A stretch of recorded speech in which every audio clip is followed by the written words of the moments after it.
Snaptech IT is the expert go-to resource for all things CMMC, education, certification, preparation, and ongoing managed IT.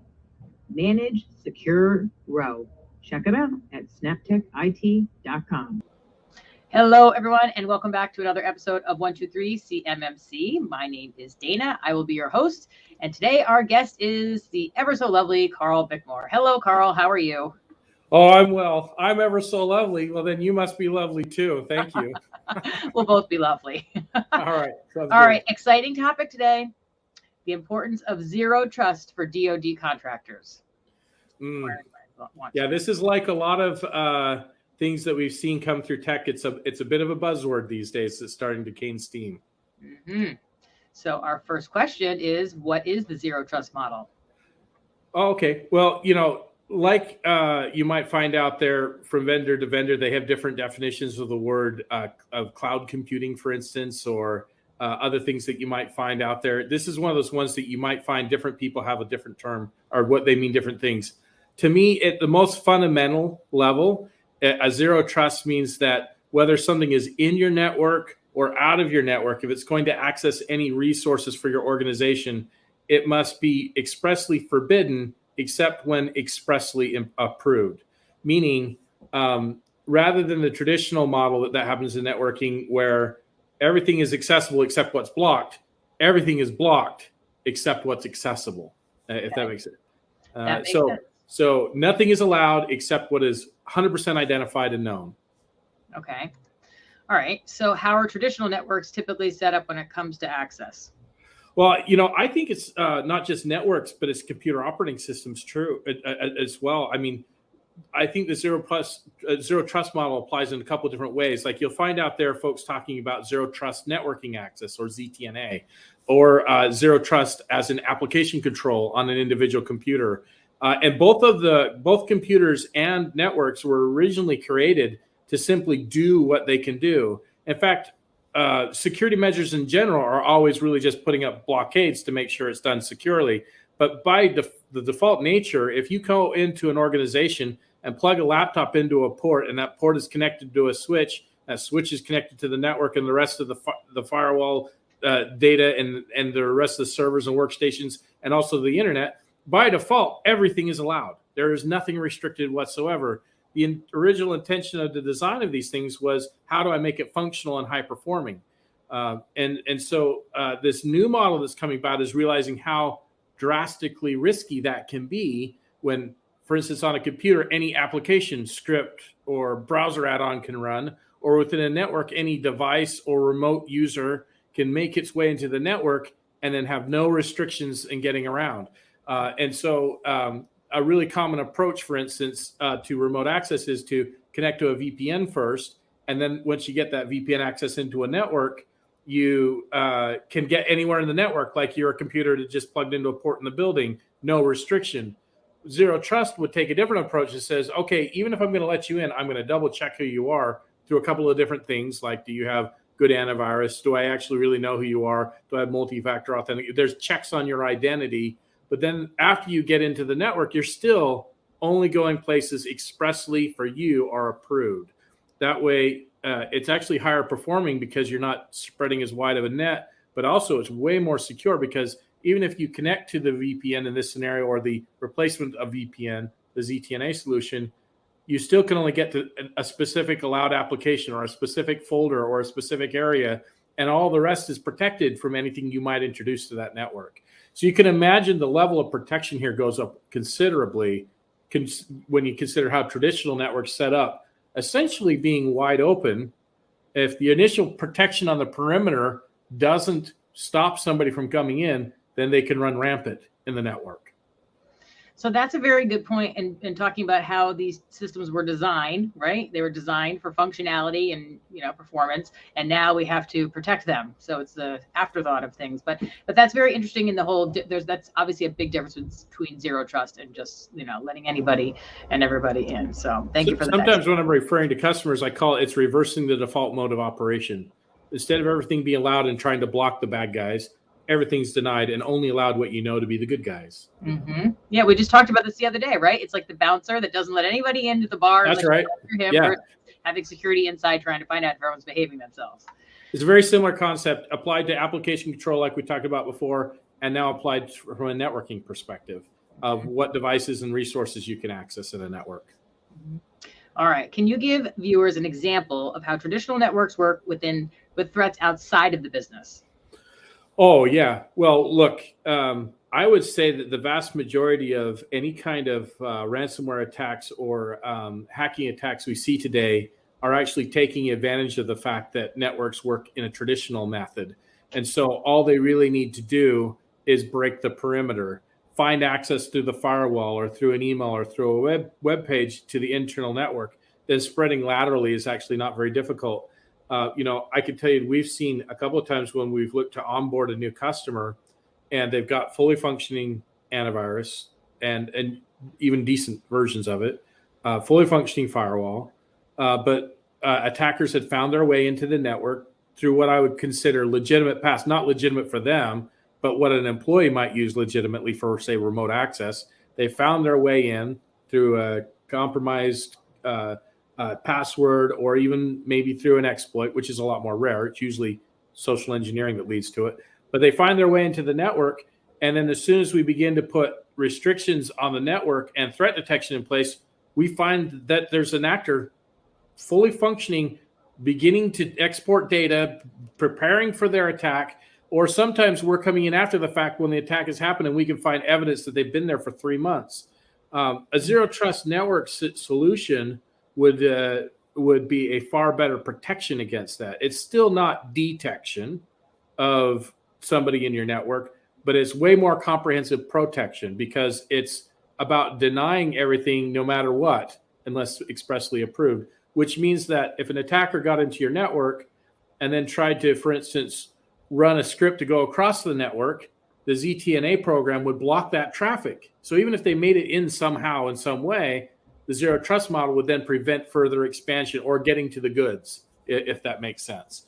And so, real world examples, well, I think the way that networks are currently designed is one of the primary reasons attackers are successful today, that they have to rely on some pathway into your network, but it doesn't have to be straight to the goods because they can then move laterally. And zero trust networking access or application control in a zero trust model would prevent that lateral movement that actually makes their attack successful.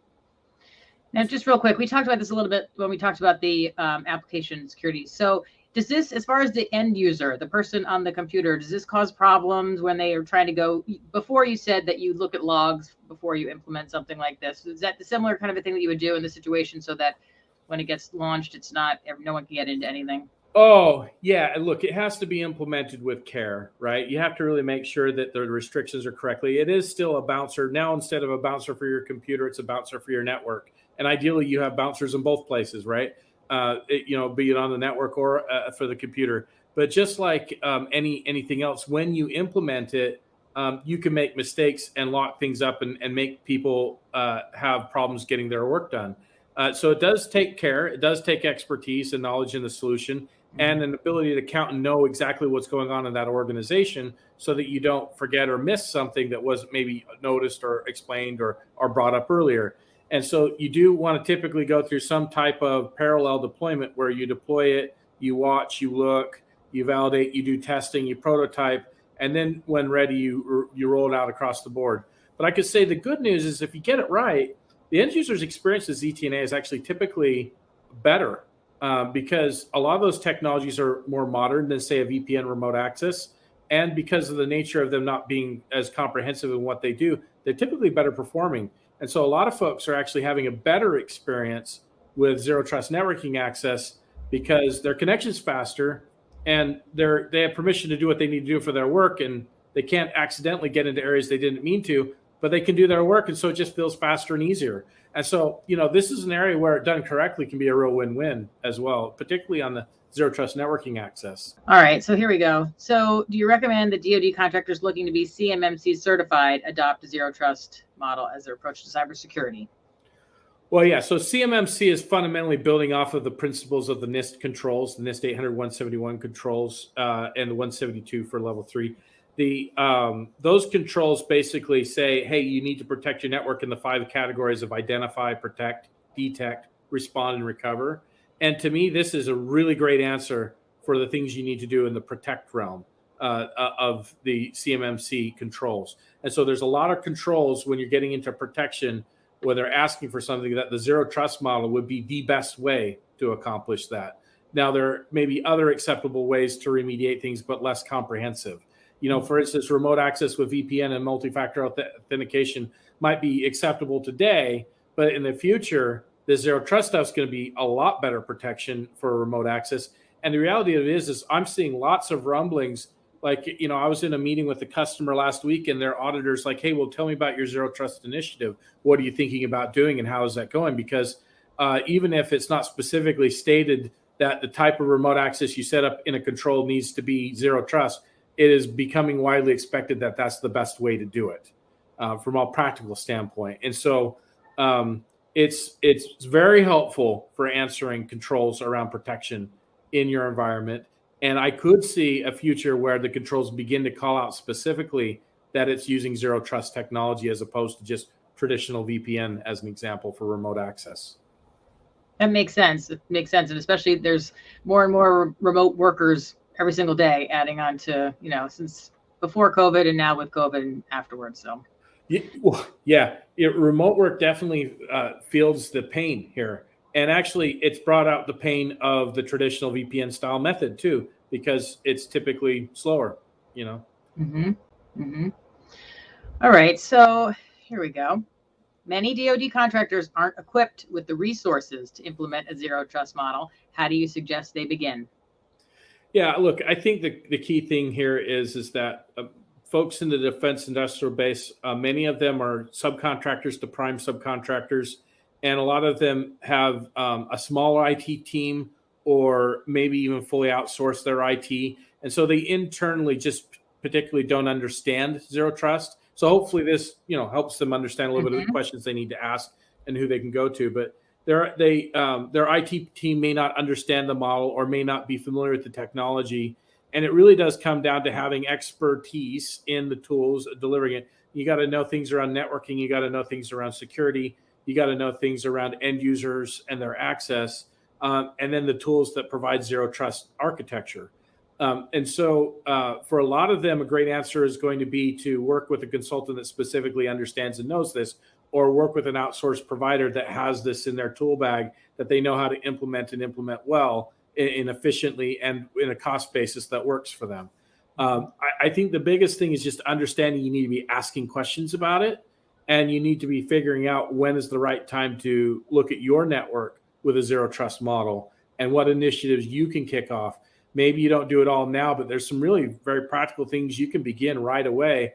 You just simply need to have the right IT resource that knows how to do it. Mm-hmm.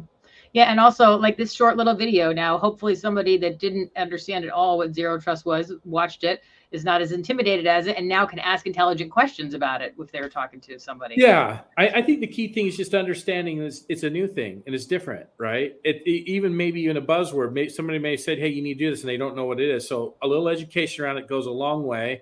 And then understanding that if people keep saying, hey, keep doing this traditional VPN or keep doing this traditional endpoint protection, keep doing it. If they keep doing what they did 10 years ago, that they may not have the best approach appropriate for today's environment. So be asking questions about what new things are being done from a security standpoint with your IT team or your provider, whoever that may be. Yeah. Well, this was great. This was very, very helpful advice and wisdom and all that. Is there anything else you want to throw out there before we go? I just throw out there, if you have any questions for the question, you're always welcome to reach out to me directly. You can go to our website, snaptechit.com. If you want to look up some of our resources around CMMC or compliance or computer security in general, snaptechit.com/resources is a good spot. You can get there from the homepage too. So feel free to reach out, LinkedIn, our webpage. We're happy to engage and answer any questions.